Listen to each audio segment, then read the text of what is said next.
Good morning and welcome to another online Awaken sermon. I am back at my familiar spot. It's been a couple of weeks, but the sun is shining. It feels like 70 degrees out here, so I'm working on my tan. It feels good to be outside again, does it not? Signs that spring is emerging. And as we begin today, let me just say, it has been one of those weeks. You ever have a week like that where it has just been one thing after the next? That's been my experience this week. So it's Thursday and I'm ready for the end of this week. You know what I'm talking about. Tuesday morning, woke up, went down the stairs into the basement, and I noticed out of the corner of my eye something that didn't look right. Something looked out of place. Look a little closer and I realized there is about an inch or two of water covering one of the rooms in our basement. Yeah, we had some plumbing issues resulting in a leak. So I had to call a company to come in. They ripped up the flooring, cut out some of the walls. Insurance has been here. Now it's time for the rebuilding. And in order to dry everything out, they are running these fans nonstop, 24 hours a day. I think there's 5 of these industrial-sized, loud fans that are running through the house, which means there is absolutely no peace and quiet. It is driving me absolutely insane. So I have to make it through until Monday. But we'll get through it. But yeah, when you have a week like that, it's like a punch in the gut, you know? It just drains the energy from you. You have all these high hopes and expectations for what the week's gonna bring, and then something like this happens, and it throws you for a loop. You're on the mat for a while.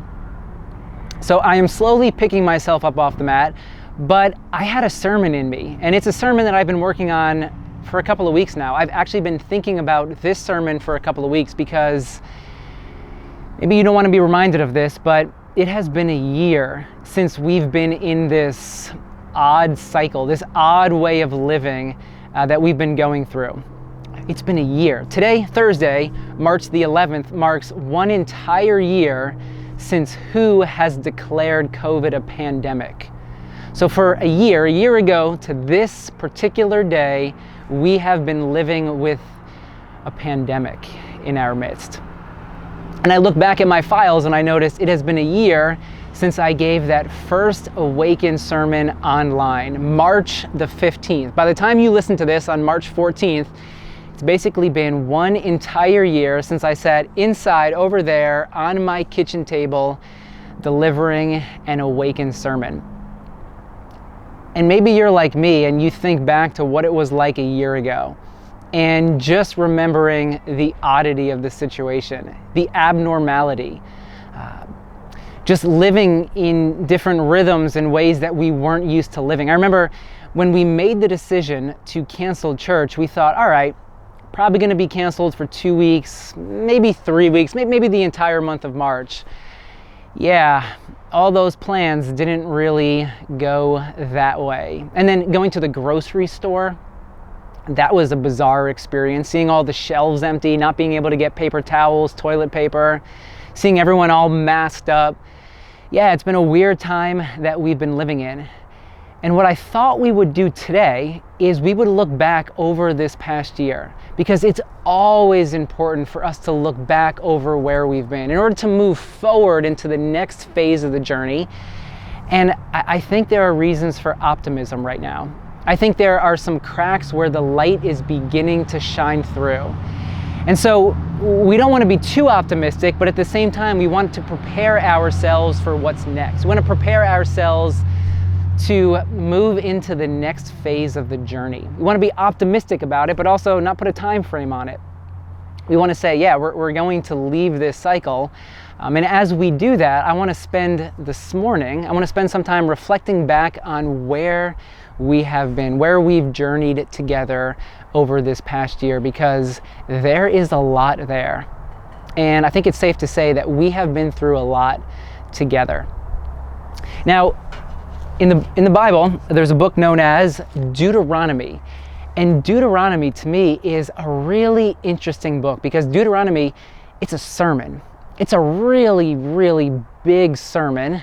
It's not just like a 20-minute or 30-minute sermon. It's not even an hour-long sermon. This is chapter after chapter. It would have been a few hours here, maybe a couple of days, of Moses delivering a sermon to the Israelites. And where we find ourselves in the story is the Israelites have been wandering around in the wilderness for 40 years. So yes, COVID has been awful for a year. It's been difficult. It's made our lives extremely hard. Imagine 40 years of being a nomad, 40 years wandering around in a wilderness. Here are the Israelites. They've been wandering. They haven't had a home. They are on the cusp of entering into the promised land. They're leaving one journey for an entirely new journey. They're about to step away from everything that they've known into something new. Something is now beginning for them. And instead of just rushing into this new beginning, Moses, he hits the pause button. It's like things have been playing in real time and then he just hits pause. He freezes everything. And then he delivers this sermon looking back on where the Israelites have been, reflecting on everything that they have learned in those 40 years. And even before those 40 years happened, he took some time for them to dive into everything that they had discovered together as a community. And here we are, Deuteronomy chapter 4, verse 9. Only be careful and watch yourselves closely, so that you do not forget the things your eyes have seen, or let them slip from your heart as long as you live.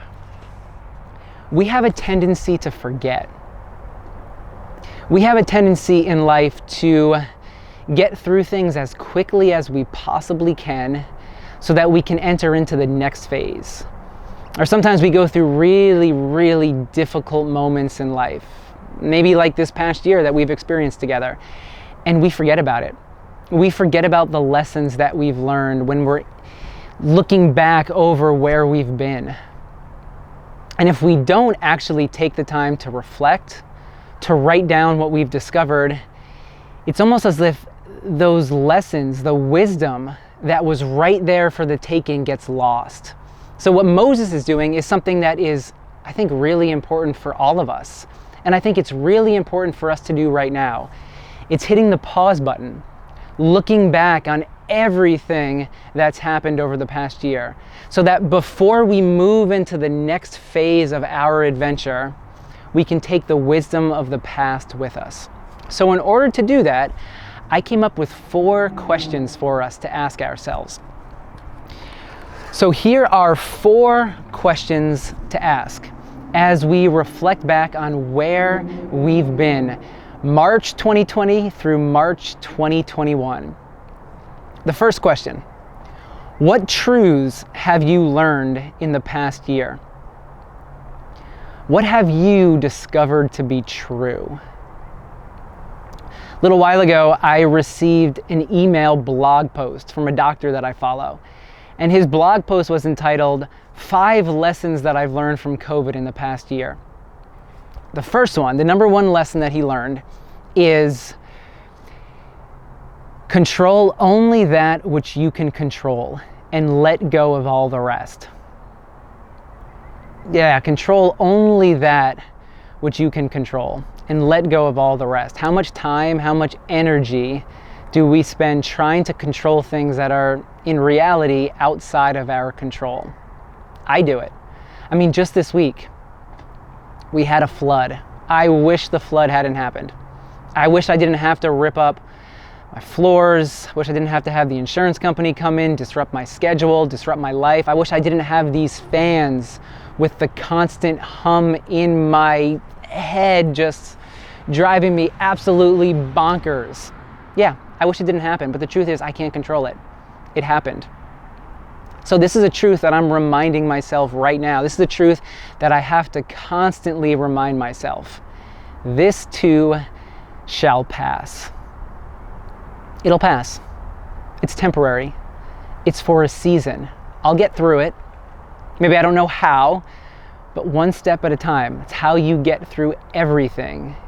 You don't try to go after the whole thing at once. It's just one small step at a time. Then you look back and you realize, yeah, I made it through. I mean, I think this is one of the really big lessons that we're learning right now. We're really smart. We have made incredible advancements over the years, and we're going to continue to advance. But no matter how far we advance individually or together as a society, there will always be things that are out of our control. The wisdom is to learn what those things are and to control only that which you can control, and then let go of all the rest. Don't carry the things that aren't yours to carry. Don't try to control and manipulate every situation. You will drive yourself crazy. It's a lesson that was taught to me in the email. It's a lesson that I've experienced over the past year, that I'm experiencing right now. And the truth is, here's something else I've discovered. Be present in every situation. Be present to your life. You only have one life. Don't wish away a year. For me right now, don't wish away the next couple of days. Oh, I can't wait till Monday. Yeah, well, you know what? Then I'll miss the beauty of this day. And taking advantage of the fact that it's like 70 degrees out here and I can get outside. I can record a sermon outside. I don't have to be inside my house listening to that hum, that constant noise. So yeah, what are the truths that you have discovered this year? What are the lessons that you've learned? Where is the wisdom that you can carry with you into the next phase of the journey? So that's our first question. What are the truths? And I would highly encourage you, grab a pen. You know I'm big on this. Grab a pen, grab your notebook, and just start writing. It may take a while. Go for a walk, get a cup of coffee, sit by a fireplace if that's your thing, whatever it is. Pen, notebook, and just start mining your past. Start excavating this past year. What have I learned? What have I discovered? What can I carry with me to help me through the next step? And then the next one after that. And then here's a second question. Where have you experienced God in this past year? Where have you seen God? There was a lot of darkness over this past year.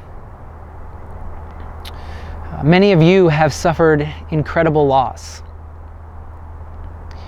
Where's the light? Where did you see the hope? Where did you experience love? Maybe it was a phone call from a friend calling just to check on you. Maybe someone sent you a card in the mail. Maybe you had a weekly Zoom meeting with your friends over martinis. And that kept you going. That kept you moving.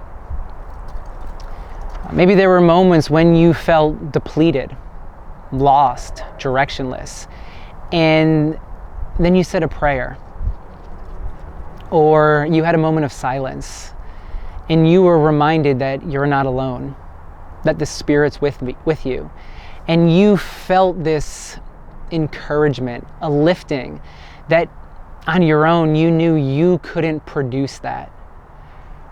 Maybe there was a moment when you felt encouraged and you felt carried. Over this past year, where have you experienced God? Where did the Spirit sort of just carry you along? And I want to make a disclaimer, because I guarantee you there's one person, two people, a handful of people listening to this right now, and you're saying, nowhere. Nowhere. This entire year, God's been absent. Yeah, I want you to be honest about that. Admit it. Acknowledge it. You know what? I haven't seen God anywhere. This year, it's been pretty crappy, and I haven't experienced any hope. Just be honest about it. There are periods that we go through in life known as the dark night of the soul. Moments when it feels like everything is hopeless. when it feels like God is just a distant idea, far removed from your situation. It happens to all of us. Somewhere along the journey, we will all experience the absence of God. Maybe that's been you this year. Acknowledge that if that's you. A couple weeks back, we looked at a quote by Mother Teresa. And one of the things that has stood out to me about Mother Teresa is her honesty. And after her death, a bunch of her journal entries, they became published. They became public information. And what was discovered in these journal entries is that she had many, many dark nights of the soul. Many moments when to her it felt like God was distant or absent.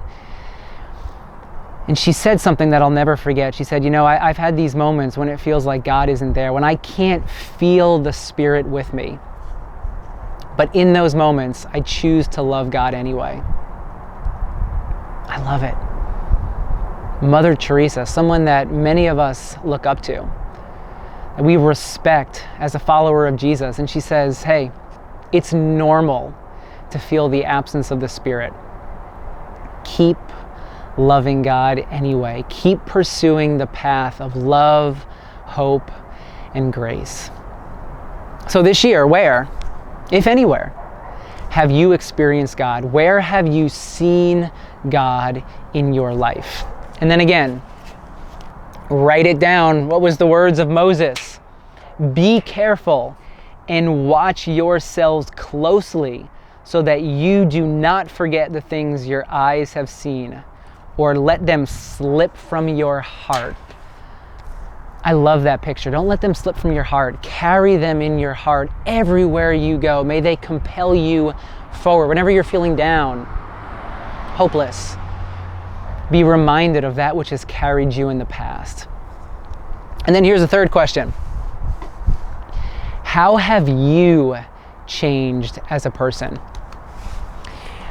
So I did this earlier this morning. I took this picture, I took two pictures, I put them side by side, and I created an image. If you were to look back through over the entire collection of YouTube videos over this past year, you would notice something. My hair has grown considerably longer. And it's funny looking at the progression of videos, or the progression of my hair growth throughout the videos. So here I am, here's a picture of me, split screen, of me from the first sermon I gave, March 15th, 2020, and the sermon I gave last Thursday, that I recorded it.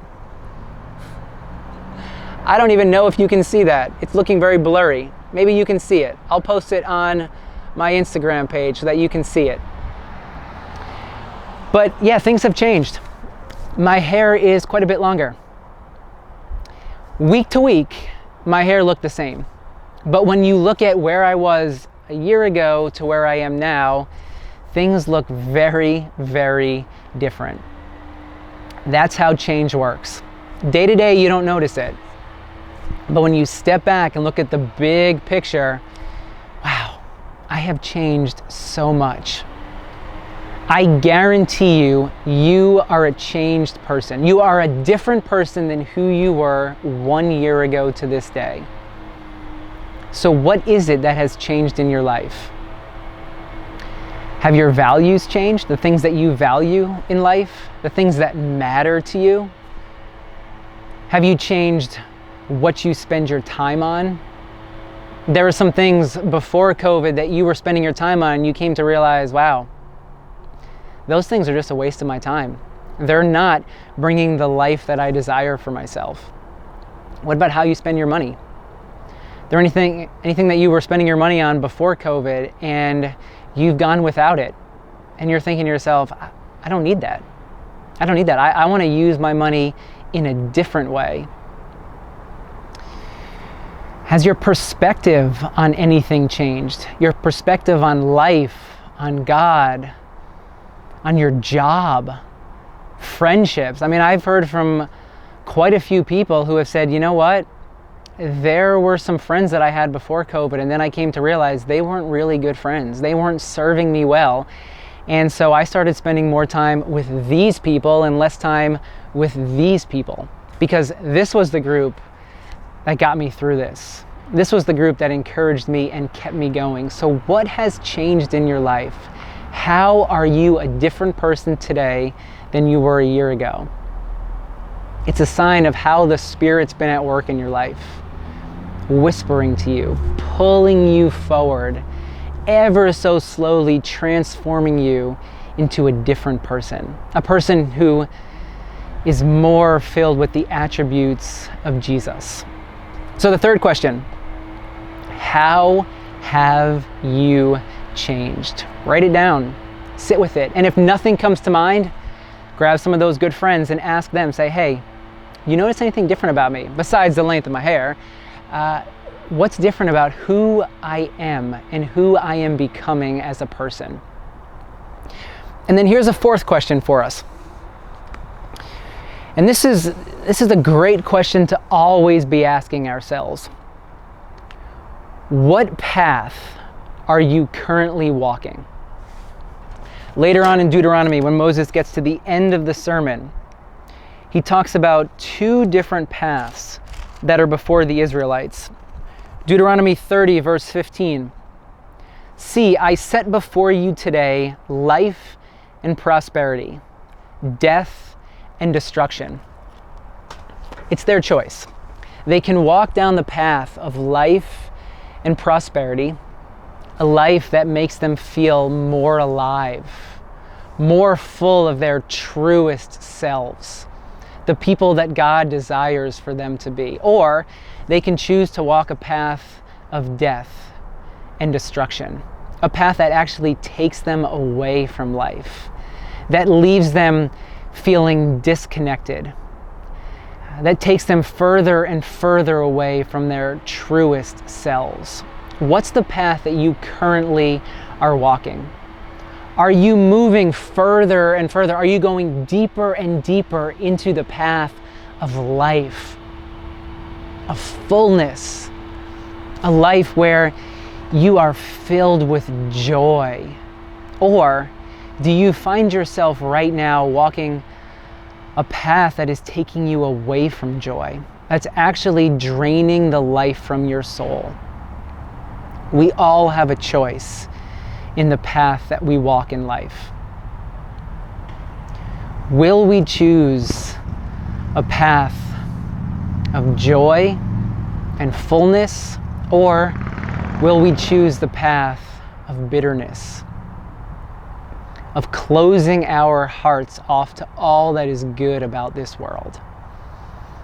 So take some time, sit with that question. And I think the first three questions will sort of help you make sense of the path that you're walking, but where are you currently going? If you were to map out where this journey you're on right now would take you 5-10 years from now, do you see yourself moving in a good direction? Do you like the direction that you're walking in? What is the path that you're currently walking? Yeah, so there's 4 questions for us. 4 questions as we reflect back on a year of craziness, a year of hardship. And here's what I would love to see happen. I would love to see all of us, every single one of us, that means you, join us Sunday morning, 11 a.m. on Zoom, because together, as a community, we're going to sift through these questions. And we're going to ask ourselves these 4 questions on Sunday morning. And I understand we won't have had that much time to sit with them, to explore them, but we'll just start exploring them together. And here's what always happens in community group and in large group conversations. What happens is someone says something, and then it sparks something in someone else. And they realize, oh my goodness, I'm learning that too. Or you know what? You just put words to that which I was feeling. So much of our journeys are similar. The particulars look different, but they're universal in scope. Because here's the thing I know about you. You want to live that life of grace and joy, mercy, compassion for yourself, for others, for the world. You want to live a life that's deeply connected with God. That is why you are listening to this right this very minute. And together in community, we're able to help each other, encourage one another. We can see what we've been missing when we hear the words of others and how others answer these questions. So I hope you'll join us this Sunday morning, 11 a.m. on Zoom. There'll be a link in the description of this YouTube video, and I will see you on Sunday morning. So my prayer for you this week is that you would hit the pause button, that you would look back over this past year and you would excavate all the lessons, the wisdom that you've learned. My prayer for you is that you would be surprised at how much is there. May you write all that wisdom down so that you can remember it, so that it doesn't slip from your heart, so that you can be a person who moves forward, who takes one step after the next down the path that leads to life, an overflowing abundance, the life that Jesus desires to give to each one of us. So may you experience that life this week. Grace and peace to you this week, my friends.